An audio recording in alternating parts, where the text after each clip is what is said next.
সদর দরজা দিয়ে প্রবেশ করছে জিয়ন জঙ্কুক, হাতে একটা ফাইল। হন হন করে বাড়িতে ঢুকে সোজা মায়ের ঘরে চলে গেল জঙ্কুক। এ সময় মিস জিয়ন জঙ্কুককে দেখে অবাক হয়। অফিসের টাইমে জঙ্কুক কোনো কারণ ছাড়া বাসায় আসবে না, তা মিস জিয়ন জানে। তখন মিস জিয়ন ছেলের উদ্দেশ্যে বলেন, কি হয়েছে, কোনো সমস্যা? এই ফাইলটি ওয়াইনকে দিয়ে দিবে আর বলবে এখানে সাইন করে দিতে। কিসের ফাইল এটা? জঙ্কুক তার কথা শেষ করে ঘর থেকে বের হয়ে যায়। বের হয়ে নিজের রুমে গিয়ে কিছু ডকুমেন্টস নিয়ে বাড়ি থেকে বের হয়। গাড়ির দরজা খুলে প্রবেশ করে, গাড়ি 180 স্পিড দিয়ে চালিয়ে চলে যায়। মিস জিয়ন ঠায় দাঁড়িয়ে আছেন। সে ফাইলটা খুলে দেখেন, ফাইলে ডিভোর্স পেপার। যা দেখে মিস জিয়ন যেন নিজের চোখকে বিশ্বাস করতে পারছে না। সে কিভাবে ওয়াইনকে এই ফাইল দিবে? সে কত শখ করে ওয়াইনকে নিজের বউয়ের ছেলের বউ হিসেবে এই বাড়িতে এনেছিল। কোন মুখে সে ফাইল দিবে ওয়াইনের হাতে? মিস জিয়ন নিজের ঘর থেকে বের হয়ে ওয়াইনকে খুঁজতে থাকেন। এ সময় ওয়াইনের রান্নাঘরে থাকার কথা, তাই সে কিচেনে যায় এবং দেখে ওয়াইন খুশি মনে রান্না করছে। বিরিয়ানির ঘ্রাণ পাওয়া যাচ্ছে। ওয়াইনকে দেখে মনে হচ্ছে আজ ওয়াইনের মনটা অনেক ভালো। সকাল থেকে এই বিষয়টা লক্ষ্য করেছেন মিস জিয়ন।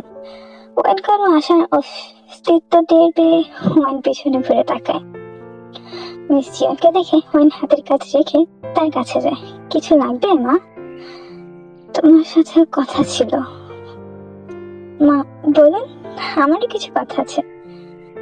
কি কথা বলো? বলো, আপনি আগে বলুন, কি হয়েছে?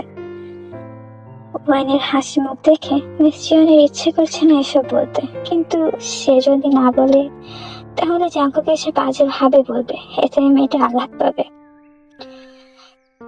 সে কথা ভেবে মিস জিয়ন ওয়াইনের হাতে ধরে ড্রয়িং রুমের সোফায় বসে হাতের ফাইলটা ওয়াইনের হাতে দিয়ে বলে,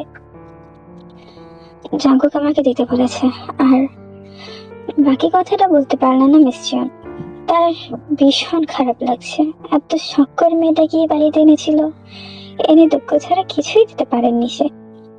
ওয়াইন ফাইলটা হাতে নিয়ে কিছুক্ষণ উপর নিচ করে দেখলো, এরপর খুললে একটা পেপার পেল।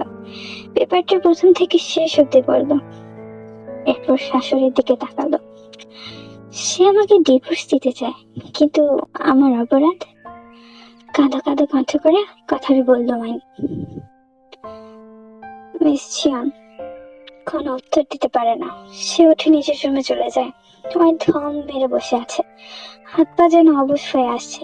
কিছুতেই মেনে নিতে পারছে না সে এটা। হাসি খুশি মুখটা নিমিষে মলিন হয়ে গেল ওয়াইনের।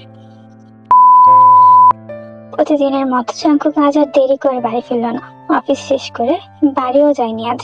আজ এত তাড়াতাড়ি জাঙ্কুককে বাড়ি ফিরতে দেখে বাড়ির পরিষ্কারক ফায়দা সহ সবাই অবাক হন।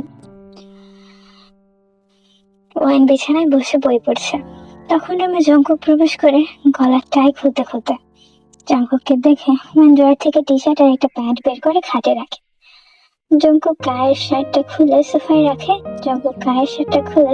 রেখে বিছানায় থাকা টি শার্ট আর প্যান্ট নিয়ে ওয়াশরুমে চলে যায়। ওয়াইন সোফায় থাকা শার্টটাকে হাতে নিয়ে নাকের সামনে নিয়ে দেখে কোনো স্মেল আছে কিনা। জাঙ্কুকের ব্যবহার করা পারফিউমের স্মেল ছাড়া আর কোনো স্মেল পেল না আজ ওয়াইন। জাঙ্কুক বের হয় ওয়াইনকে শান্ত অবস্থাতে দেখে অবাক হয়। মা কি তোমাকে এখনো কোনো নোটিস দেয়নি?